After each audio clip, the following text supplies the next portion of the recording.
Assalamualaikum Dokter Aisyah. Waalaikumsalam. Apakah dengan mendengar audio forgiveness dan juga kalimat-kalimat maaf betul bisa merilis perasaan si anak dari rasa marah, kesel, dan sebagainya? Kemudian pertanyaan berikutnya, bagaimana sikap anak yang baik terhadap orang tua toxic parent, di mana orang tua sudah kelewatan tertipu puluhan juta berkali-kali oleh orang lain? Artinya lebih percaya terhadap orang lain daripada anak. Anak sudah berulang kali mengingatkan hal yang benar, tidak ikut penipu. Ortu tidak pernah percaya dengan anak. Anak memberikan apapun dirasa kurang. Menuntut anak banyak hal, berhitung segala pemberian anak.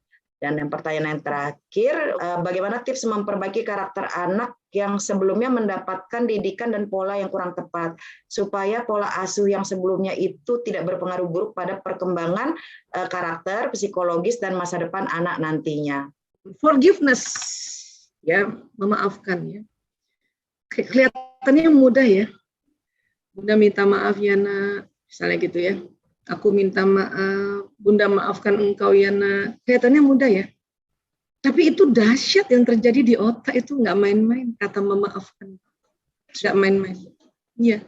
Karena di dalam kehidupan kita itu, apa yang diucapkan, apa yang dilihat, apa yang didengar itu masuk ke otak. Jadi kan semua terapi itu kan terapi bicara. Ada bicara sama diri sendiri, itu namanya self therapy.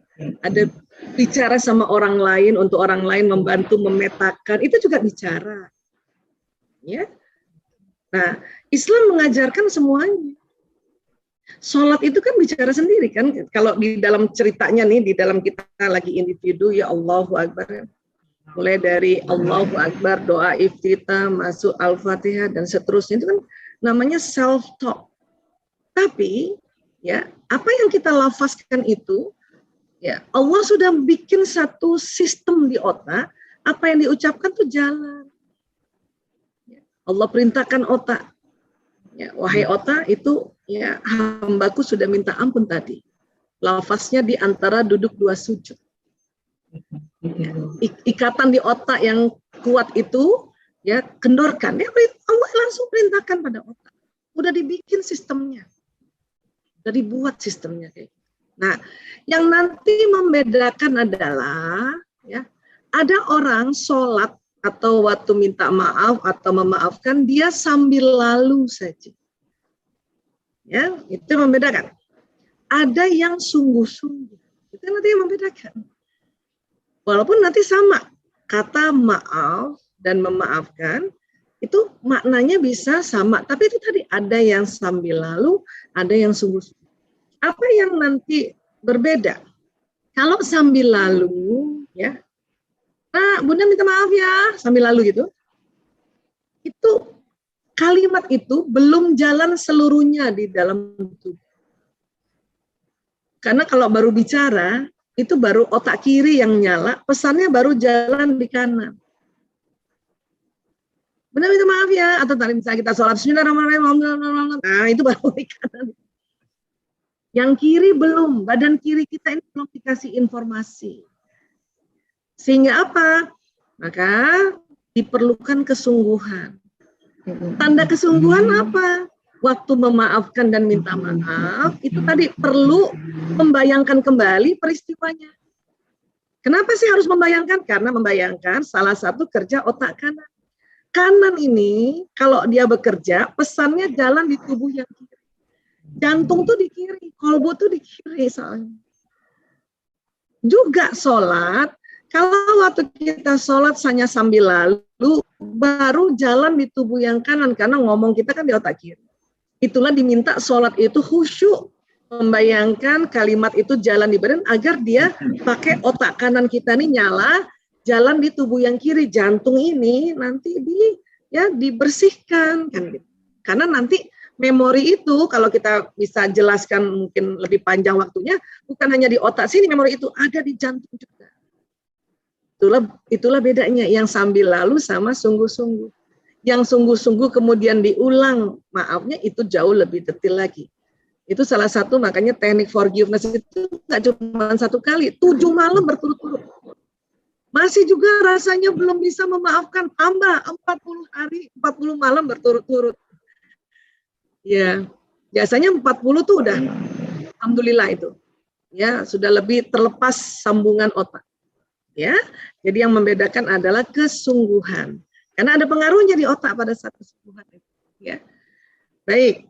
Kemudian soal ditipu ya, ini juga ada beberapa ya. Orang tua misalnya mau bisnis, anaknya mungkin udah besar ya, jadi anaknya udah bisa nganalisa, terus dia kasih tahu pada orang tuanya, Pak, menurut saya tuh nggak benar-benar gitu. Ada memang Kak, itu masuk di ranah watak orang tua. Ada orang tua, ada manusia yang wataknya, salah satu kelemahan wataknya adalah lebih percaya orang lain daripada orang dalam. Itu ranah watak, itu pembahasan di watak itu. Ada tuh, tapi itu kelemahan. Biasanya apa? Orang-orang yang watak ekstrovert. Orang watak ekstrovert itu ya, dia nggak percaya sama keluarga sendiri. Dia percayanya sama orang lain. Itu ekstrovert. Bisa ya Bu, seperti itu.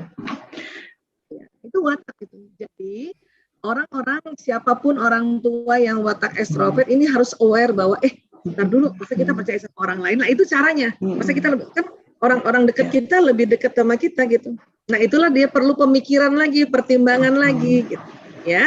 Jadi ada yang begitu, apalagi kalau orang lain itu ya tahu kelemahan si orang tua ini. Tahu, tinggal dipuji-puji aja nih orang tuanya. Untuk itu supaya orang tuanya kembali ke kita, si anak ini yang mau betul-betul menyelamatkan orang tua, lihat bahasa kasihnya apa. Masuk lagi di ranah watak bahasa kasih. Oh, orang tuaku senang dipuji. Maka supaya dia tidak diambil orang lain, maka kita kembali puji dia. Masuk lagi Al-Imran 159 tadi. Ya Allah, mohon lemah lembut ya Allah, saya bicara sama ayahku ya Allah. Karena di dalam ayat tadi, apabila engkau keras dan berhati kasar, dia menjauh darimu. Karena Al-Imran 159 bukan hanya untuk anak-anak, untuk kita musyawarah. Ya, terus kita lihat lagi, oh bapakku ini senangnya dipuji-puji. Bapak luar biasa loh, selama ini terima kasih aku. Jadi ambil hatinya. Sentuhlah dia di hatinya, dia akan menjadi milikmu selamanya. Insya Allah, amin. Caranya gitu, ya. Iya. Oke, terus tadi terakhir karakter lagi ya. Ya. Gimana nih cara ngedidiknya? Tadi ya sudah sempat 2 kali kita bicarakan ya. Sekali lagi adalah otak ini sampai umur 100 tahun pun masih bisa dikasih nasihat. Masya Allah. Masya Allah. Gitu. Ya, cuman memang nasihat yang waktu umur lebih muda itu lebih banyak diingatnya. Gitu. Jadi artinya kalau yang kemarin-kemarin karena kita hilaf, kita nggak tahu ya, ada kesempatan. Ya, yang penting kita belajar dulu.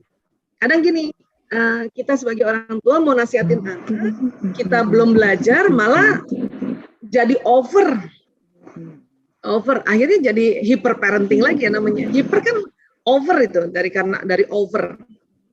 Ya. Jadi sekali lagi bahwa insya Allah otak ini masih mau dengar nasihat, kalaupun sampai umur kita 100 tahun ya. Amin. Insya Allah. Ya, kayaknya nggak sampai ya. Mau nggak Bu umurnya 100 tahun? Enggak lah. Enggak ya. Jadi Bu Sherly maunya berapa? Pasnya berapa mau umur? Masya Allah. Masya Allah. Iya. Sekarang siapa sih yang 100 tahun? Ya. Ratu Elizabeth ya 9 berapa tuh? Ya. Ya, tapi kan cuma satu yang di Jepang ada beberapa ya. Nggak sampai juga kita super banget. Ya. Baik, terima kasih mudah-mudahan bisa terjawab. Ya.